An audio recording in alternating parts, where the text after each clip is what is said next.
History usually presents the Battle of the Alamo as a clean legend, a small group of brave men holding out against impossible odds inside a battered mission. But what if that version leaves out the most important parts? What if the real story is far more disturbing, chaotic, and human than the legend allows? What if the truth, unearthed from letters, journals, and eyewitness accounts, has been overlooked for generations? Because before dawn broke over San Antonio on March 6, 1836, before the crack of muskets split the cold air, before the walls trembled and the defenders realized their fate would be sealed within 90 brutal minutes, something happened that history rarely mentions. Something subtle, something deeply unsettling. For a fleeting moment, the world seemed to pause, as though the land itself sensed the violence about to unfold. Before we continue, be sure to like and subscribe to the channel. Tonight, you aren't just learning about the fall of the Alamo, you're stepping into it. You'll hear the same sounds, feel the same dread, and witness the same terror. You'll stand beside the men gripping their weapons with shaking hands atop the walls. You'll move through shadowed rooms where families hid, clutching their children. You'll hear the shouted commands of soldados echoing through tight corridors. And when the sun finally rises over the wreckage, you'll understand why this moment wasn't merely the end of a battle. It sparked a revolution. After 12 days under siege, General Santa Anna had lost patience. Every opportunity for surrender had been rejected.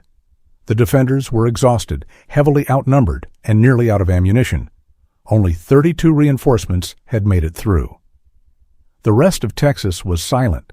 Santa Anna intended not just to destroy the men inside the Alamo, but to crush the spirit of rebellion itself. He wanted this battle to serve as a warning, written in blood and fire, to anyone who dared resist. He raised the blood-red flag. No quarter, no prisoners, no mercy, no exceptions.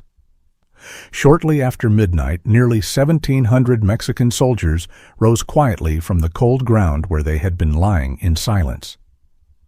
Smoking was forbidden, talking was forbidden. Even the slightest noise risked revealing their advance. Clouds dulled the moonlight as the troops organized into 4 assault columns, each aimed at a different section of the mission. They carried ladders, axes, crowbars, tools meant not for defense, but for tearing their way inside. Within the walls, the defenders slept fitfully. Days of bombardment had worn them down, leaving only stubborn resolve, fragile hope, and the belief that something greater than themselves was at stake. William Barrett Travis had written desperate letter after desperate letter, pleading for help. None came. The men knew they stood alone, and still they remained. Around 5 in the morning, long before sunrise, everything unraveled. A single shout broke the silence from one of the advancing columns, then another, and another.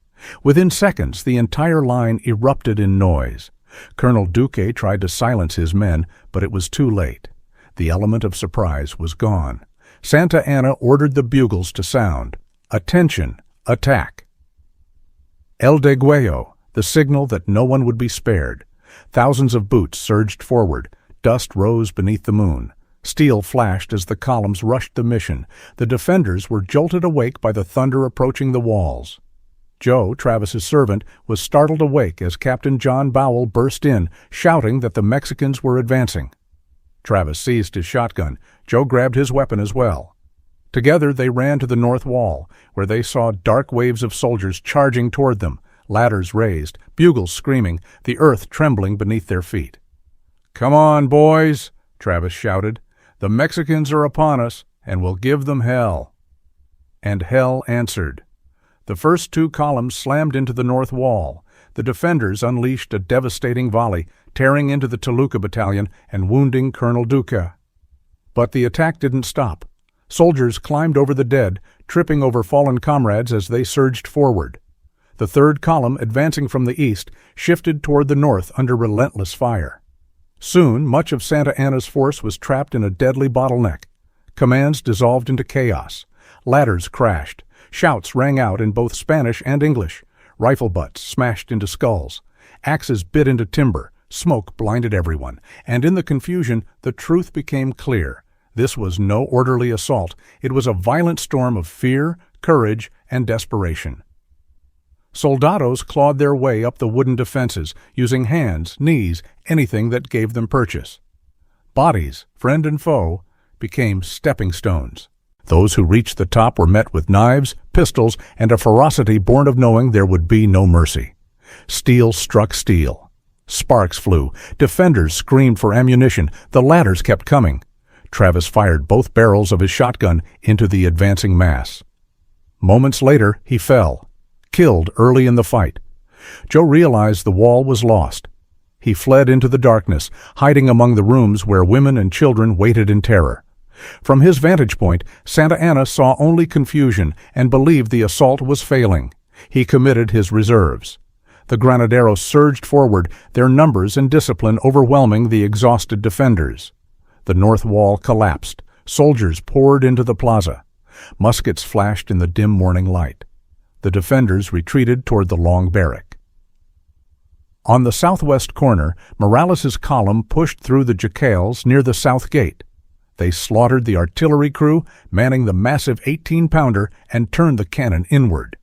Its blasts ripped open the adobe walls, shaking the ground and burying the wounded in dust and debris. The battle moved indoors, room by room, corner by corner. Men fought in near-total darkness. Smoke filled the air. Gunfire echoed off stone walls. The defenders fought like men who understood there would be no second chance. They fired until their weapons burned their hands, then swung them like clubs. Doorways were blocked with bodies, living and dead. Explosions rattled the walls. The air reeked of blood, sweat, and gunpowder. The screams of the wounded blended into a horrific chorus.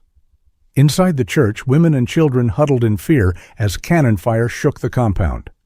Footsteps thundered overhead. Texian voices shouted commands. Soldados screamed as they pushed forward.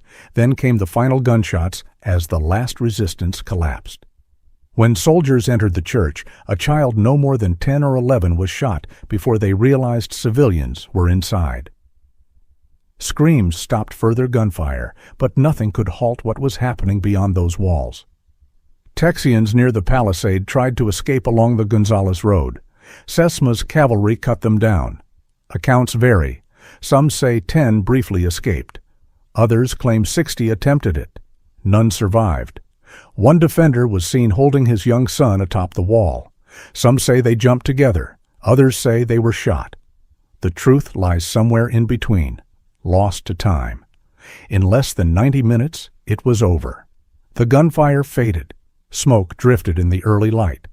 Bodies lay everywhere, inside rooms, outside walls, piled near breaches. Some said the ground remained dark with blood for weeks. Santa Anna entered the compound. General Castrillon presented several surviving defenders. He pleaded for mercy. Santa Anna refused. They were executed immediately. Then came the questions that still haunt history. Did Davy Crockett die fighting? Was he captured and executed? Did he fall with his rifle in hand or stand before Santa Anna alive? Witnesses disagree. James Bowie, sick and bedridden, also perished. Some say he fired from his bed. Others say he died before the assault. Some claim he met his end with pistols drawn. No one knows for certain, only that he died inside those walls. Afterward, the horror continued. Mexican dead were buried or dumped into the river. Texian bodies were stripped and burned on 3 massive funeral pyres. Flames rose over the Alamo for hours. Only Gregorio Esparza received a proper burial, granted because his brother served in the Mexican army. The women and children were brought before Santa Anna. He questioned them, gave each $2 silver and a blanket, and released them. Susanna Dickinson left with her baby, carrying a warning meant to crush resistance. On the road to Gonzales, she met Joe. Together they delivered the news of the annihilation. The Alamo did not fall quietly. It fell in chaos, courage, fear, and raw human determination. The men inside did not fight to become legends. They fought because they believed something mattered enough to die for. And because they stayed, history remembered them. If you're still listening, it means you want history told honestly, raw, human, and unfiltered. That's what we do here. We bring the past to life with all its uncertainty and truth. Subscribe. Turn on notifications. Because the next story may be one you've never heard, but will never forget. Remember the Alamo. Remember the men who stood their ground. And remember that history lives only when we continue to tell it.